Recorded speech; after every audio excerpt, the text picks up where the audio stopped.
Hey guys, happy Wednesday night. Hope everyone's having a good week so far and has tons of fun summer plans. It's been a while since my last update, but I figure I would throw one out there for everybody.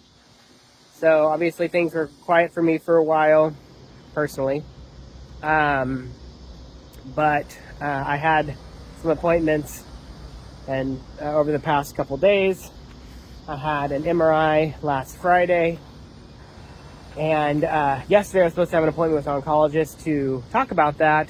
They then canceled it and moved it to today, and then I have an appointment with a surgeon today. So the updates are,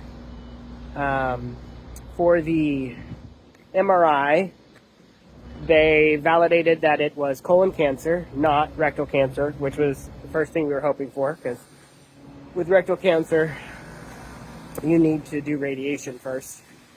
And then the second was they didn't see it in any obvious spread in any lymph nodes or anything. So there's still a possibility of stage 3, which means it's been in a lymph node, but it's at least not aggravated stage 3 at this point. And there's a possibility it could still be stage 1, although my gut says it's at least stage 2.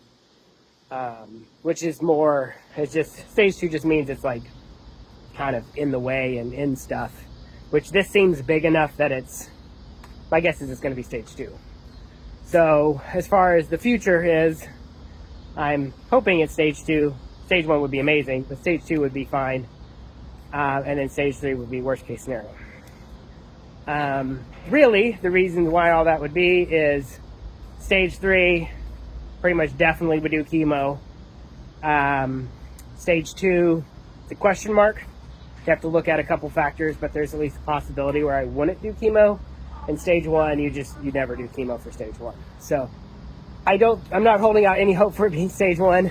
I'm pretty confident it's stage 2 or 3. But we haven't seen any scans from a spreading perspective. So there's at least hope that it's not stage 3.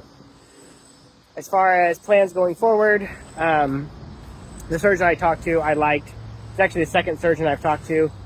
The first one was okay, but I got a second opinion today, and I liked him a lot more. Downside is he's booked up pretty good, which is a sign that he's a good surgeon, but it also means he's not available immediately.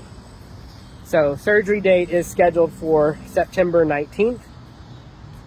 He's not concerned, like, as far as like this being a rush needing to be done immediately. I likely have had this cancer for many years, and so an extra month isn't going to likely change anything. Like if it's stage 3 now, or stage, if it's either stage 3 or it's not at this point, getting it out sooner probably won't make any difference. Which going and having, going and having the surgery is how we'll determine the actual stage. So what will happen is we'll have to cut it out and then send out to pathology. They'll analyze it closely, find out if it's stage 1 or stage 2, and then they'll check like the actual tumor itself, whether it's stage 1 or stage 2 based on the size and things. And then ultimately review the area all around it to see if any lymph nodes have cancer, which would determine if it's stage 3. And hopefully they don't find anything. But either way, we won't know that until surgery. So that's the update for me. Probably best case scenario up to this point, as far as things that we can know, is, it's not rectal cancer. So that was the main thing we're hoping for. And now the surgeries for sure. But then the question is there post therapies or not, and we won't know we won't know till September. As far as what those therapies are will likely depend on the analysis of the tumor. Standard chemo therapies might be required before I can do more advanced stuff like immunotherapy, at least from an insurance perspective, if immunotherapy would even treat it. So more to come on there. We first got to find out if therapy at all is needed. That's ultimately what I'm hoping for, is that we run the line and we decide not to do therapy and we just review and see if it comes back up and then do therapy or surgery in the future. But that all remains to be seen. So that's my update. I know it's been a while. That was kind of a long update.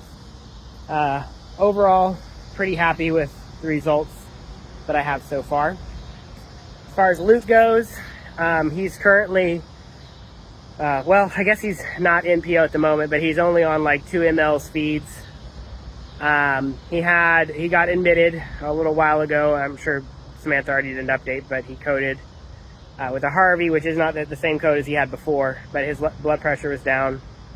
They admitted him, and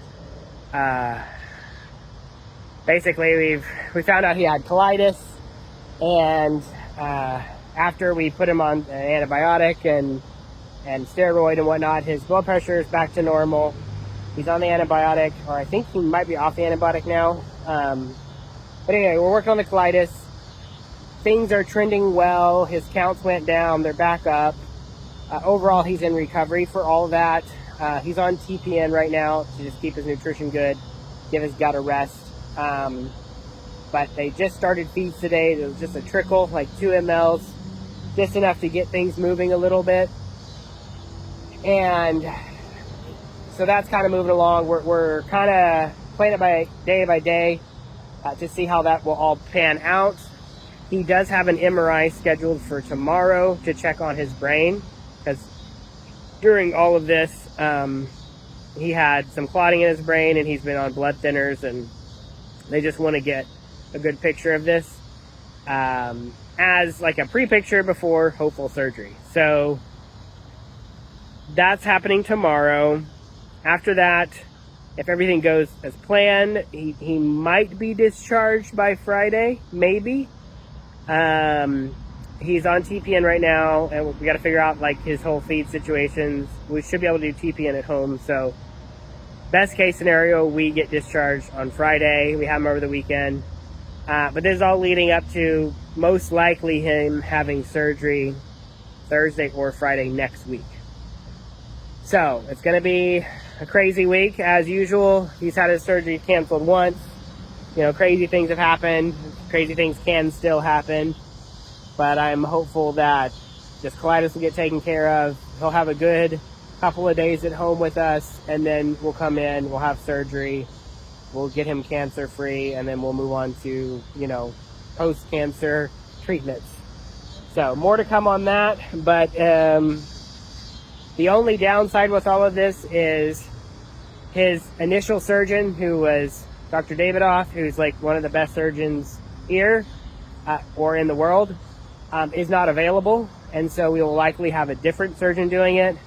Haven't met him. We're going to try to see if we can meet him or her, whoever it is, and make sure we're okay with it. But we trust our doctor, and we do think getting it out is important. So that's what's up with me and Luke, and hopefully we'll both have some surgeries here and be on the second half of our cancer journeys. Anyway, hope you guys have a wonderful night. I'll give you an update later. Bye.